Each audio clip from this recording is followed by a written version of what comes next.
Hello everyone, नमस्ते। आप सभी को मेरे चैनल में स्वागत है।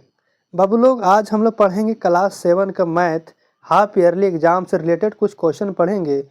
हो सकता है कि कल जो एग्ज़ाम होने वाला है ये सब उसमें देखने को मिलेंगे या फिर आधा प्रश्न उसमें ज़रूर देखने को मिलेंगे।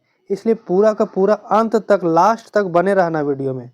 और उससे पहले अगर आप चैनल में नए हैं तो चैनल को सब्सक्राइब कर लें, ताकि मैं जब भी इम्पोर्टेंट क्वेश्चन अपलोड करूं तो सबसे पहले आपके पास पहुंच जाए। ठीक है, तो चलिए शुरू करते हैं।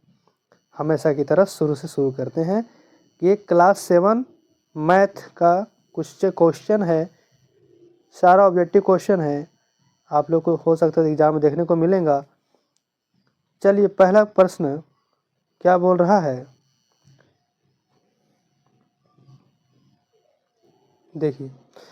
पूर्णांकों जो दिया हुआ है -20, -25, 5, 4, 0, 2 का आरोही क्रम क्या होगा।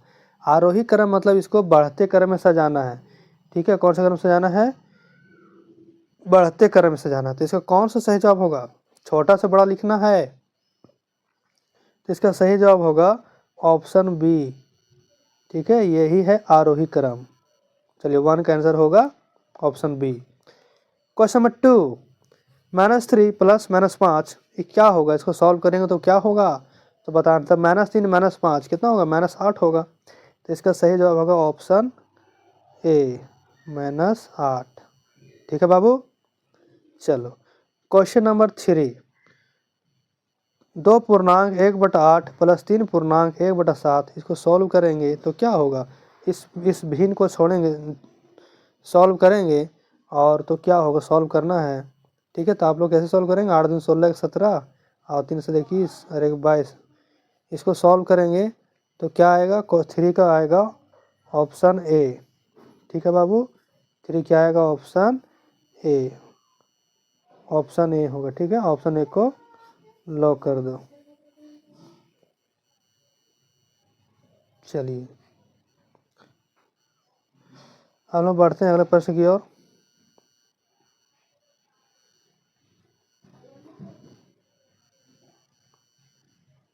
क्वेश्चन नंबर 4, पूर्णांकों के लिए योज तत्समक क्या है। योज तत्समक, योज तत्समक मतलब होता है कि ऐसा क्या जोड़े कि वही आ जाए। तो इसका सही जो होगा 0, यानी कि ऑप्शन बी सही है। चलो, क्वेश्चन नंबर 15, इन सबको ऐड करना है और बताना है कि क्या होगा। सॉरी, 15 नहीं, 5। क्वेश्चन नंबर 5, इसको ऐड करेंगे तो बताना है क्या होगा। सही जवाब है ऑप्शन बी। ठीक है, इसको आप लोग जोड़ लीजिएगा। बहुत ही आसान क्वेश्चन आने वाले एग्जाम में, टेंशन नहीं लेना है, एकदम आराम से बनाइएगा। ठीक है बाबू। चलिए, क्वेश्चन नंबर 6, 2.5 × 2.5 इसको गुना करेंगे तो क्या होगा। सही जवाब है ऑप्शन बी, 6.25। अगला क्वेश्चन, क्वेश्चन नंबर 7, 3/5 का व्युत्क्रम 3/5 का उल्टा क्या होगा, सो बताना। उल्टा मतलब इसको पलट दो, तब 5 ऊपर चला जाएगा और 3 नीचे आ जाएगा। तो इसका सही जो होगा 7 का भी बी होगा। ये देखो 4 5 ये सब सबका तो बी होते जा रहा है। ठीक है, बहुत अच्छा बाबू। चलो आगे बढ़ते हैं हम लोग। क्वेश्चन नंबर 8, ए का पावर 0 का मान होगा। ए का पावर 0 का कितना होगा, तो किसी का भी पावर 0 होता है उसका आंसर 1 आता है। तो इसका सही जवाब होगा ऑप्शन ए। ठीक है, चलो क्वेश्चन नंबर 9, 999 का पावर 1, 999 पावर 1, तो किसी का पावर 1 होगा तो कितना आंसर होगा, उतना ही आंसर होगा। इसका सही जवाब होगा ऑप्शन बी, 999। क्वेश्चन नंबर 10, 40 का 30% होगा। 40 का 30% निकालना है, आप लोग कैलकुलेशन कर लीजिएगा। ठीक है, इसका सही जवाब है ऑप्शन बी, 12। चलिए बढ़ते हैं अगले प्रश्न की ओर। क्वेश्चन नंबर 11, 400 रुपया का 3% वार्षिक ब्याज की दर से 4 वर्षों के लिए साधारण ब्याज कितना होगा। ठीक है, यानी कि 400 का 3% से के दर से हम लोग को साधारण ब्याज निकालना है। तो साधारण ब्याज का फार्मूला होता है मूलधन गुने समय गुने दर बटा 100। उसमें बैठा देना है, आंसर आप लोग आ जाएगा। ठीक है, तो इसका सही जवाब है ऑप्शन सी 48। ठीक है, आप लोग इसको सॉल्व कर लीजिएगा। चलिए हम लोग बढ़ते हैं क्वेश्चन नंबर 12 की ओर। 200 रुपये में खरीद कर एक कुर्सी को 300 रुपये में बेचा गया तो उसका लाभ प्रतिशत बताइए। अगर 200 में खरीदे हैं और 300 में बेचेंगे तो लाभ ही होगा ना, तो कितना प्रतिशत लाभ होगा सो बताना है। तो लाभ तो हो रहा है 100 रुपया, लेकिन प्रतिशत में बताना है, तो इसको जब हम प्रतिशत में चेंज करेंगे तो आएगा आंसर 50%। ठीक है, तो 50% प्रॉफिट हो गया, फ़ायदा हो गया। क्वेश्चन नंबर 13, निम्नलिखित में से द्विपद चुने, कौन सा द्विपद है सो बताना है। इसका सही जवाब है ऑप्शन बी, ये द्विपद है। क्वेश्चन नंबर 14, 2x 4x और -3x का योग कितना होगा, इन दोनों को जोड़ेंगे तो क्या होगा। तो इसका सही जवाब है ऑप्शन सी 3x। ठीक है बाबू।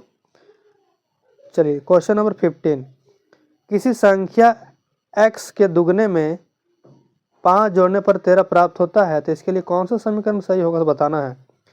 जैसे कोई संख्या x है, ठीक है, उसमें उसका दुगना कर दो तो 2x हो जाएगा, उसमें 5 जोड़ दो तो 2x + 5 वही बराबर है 13। तो बताओ कौन सा ऑप्शन सही है। तो 15 का ऑप्शन ए सही है। ठीक है, 2x + 5 = 13, ये सही जवाब है। चलिए बढ़ते हैं अगले प्रश्न की ओर।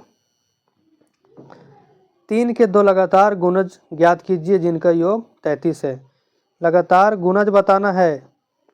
गुणज मतलब कि 3 के लगातार 2 गुणज दिया हुआ है, 3 टेबल दिया हुआ है। ठीक है, यानी कि इस क्वेश्चन नंबर 16 में जो ऑप्शन दिया है किसको जोड़ने पर 33 होगा सो बताना है। तो जोड़िए, जोड़ के देखिए, ये तो ऑप्शन सही बन जाएगा। क्वेश्चन नंबर 16, इसका सही जवाब है ऑप्शन ए, 15 और 18 को जोड़ देंगे तो 33 हो जाएगा। ठीक है, और ये 3 का गुणज भी है, मतलब 3 का टेबल में आता है। तो इस तरह से हम लोग 16 क्वेश्चन बना लिए। अब हम लोग बढ़ते हैं क्वेश्चन नंबर 17, 45 डिग्री का पूरा कोण है। 45 डिग्री का पूरा कोण मतलब होता है कि दो कोणों का योग 90 डिग्री होता है। अगर एक कोण 45 डिग्री है तो दूसरा कोण कितना होगा, वो भी तो 45 होगा। तो इसका आंसर हो जाएगा ऑप्शन ए 45 डिग्री। ठीक है, पूरा कोण का मतलब दो कोणों का योग 90 डिग्री होता है। क्वेश्चन नंबर 18, ऐसा कोण ज्ञात कीजिए जो अपने पूरा कोण से 20 डिग्री अधिक हो। क्वेश्चन नंबर 18, इसका सही जवाब है ऑप्शन बी 55। इसको सॉल्व करना पड़ेगा, थोड़ा मैथ है, आप लोग देख लीजिएगा, है ना। इसका आप लोग लिख लीजिए। क्वेश्चन नंबर 18 का आंसर है option B 55 degree. Question number 19, 100 degree का समपूरक कोण कितना है। समपूरक मतलब होता है कि दो कोणों का योग 180 डिग्री होता है।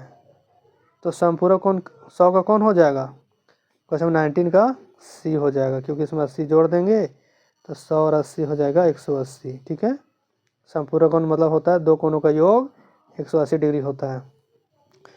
क्वेश्चन नंबर 20, समपूरक कोणों के युग में एक कोण दूसरे कोण से 20 डिग्री अधिक है तो बताना कौन सा होगा। यानी कि क्वेश्चन नंबर 20 में सब समपूरक कोण दिया हुआ है, सबको जोड़ना पर 180 आना चाहिए, तो कौन है। तो इसका सही जवाब है ऑप्शन ए 100 डिग्री और 80 डिग्री। ठीक है, इसको जोड़ेंगे तो 80 हो जाएगा, और 80 जो है सो 80 से अधिक है, 100 20 ज़्यादा है। तो क्वेश्चन नंबर 20 का सही जवाब है ऑप्शन ए। चलिए बढ़ते अगले प्रश्न की ओर। क्वेश्चन नंबर 20 हो गया। 21, 10 किलो चावल का मूल्य 400 रुपया है तो 2 किलो चावल का मूल्य क्या होगा। अगर 10 किलो चावल का दाम है सो 400 रुपया है तो 1 किलो का कितना हो गया, 1 किलो का 40 रुपया हो गया, तो 2 किलो कितना हो जाएगा बाबू। तो 40 का डबल कर देना, 80 रुपया। ठीक है, क्वेश्चन नंबर 22, इसको सॉल्व करना है। -50 और -40 गुना करेंगे तो माइनस माइनस प्लस हो जाएगा, और 5 चौके 20, यानी कि इसका सही जगह हो जाएगा ऑप्शन ए 2000। ठीक है, प्लस 2000 होगा क्योंकि माइनस माइनस यहाँ प्लस हो गया। क्वेश्चन नंबर 23, ए का पावर n इंटू ए का पावर m है, इंटू में है तो क्या होता है, इंटू में है तो पावर जुड़ जाता है, इन दोनों का आधार भी सेम है। तो इसका सही जवाब होगा 23 का ऑप्शन सी, ए का पावर n प्लस m। ठीक है, चलिए क्वेश्चन नंबर 24 को देखेंगे, बहुत इंपॉर्टेंट है। ए का पावर n इंटू बी का पावर n, देखो पावर सेम है लेकिन नीचे आधार अलग अलग है, तो इसका सही जवाब क्या हो जाता है, आधार गुना हो जाता है, पावर वैसे ही लिख देते हैं एक, ठीक है। तो 24 का सही जवाब होगा ऑप्शन ए बी का पावर n। अगला प्रश्न, 5 के पावर -1 प्लस 5, इसको सॉल्व करना है। अब इसको कैसे सॉल्व करेंगे, 5 का -1 है तो उसको लिखेंगे 1/5 प्लस 5। इसको आप लोग जब सॉल्व कीजिएगा तो इसका सही जवाब आएगा 26/5। 26/5 कहाँ दिख रहा है, यहाँ। तो इसका सही जवाब हो गया ऑप्शन डी। ठीक है, तो ये थे आज के महत्वपूर्ण 25 सवाल जो कल एग्जाम में देखने को मिल सकते हैं। इन्हें आप अच्छे से प्रैक्टिस कर लीजिएगा ताकि एग्जाम में छूटे नहीं। इसी तरह के वीडियो और पाने के लिए आप चैनल को सब्सक्राइब करें और लाइक करें। ठीक है बाबू लोग, आज के लिए इतना ही, फिर मिलते हैं अगले वीडियो में। Thank you.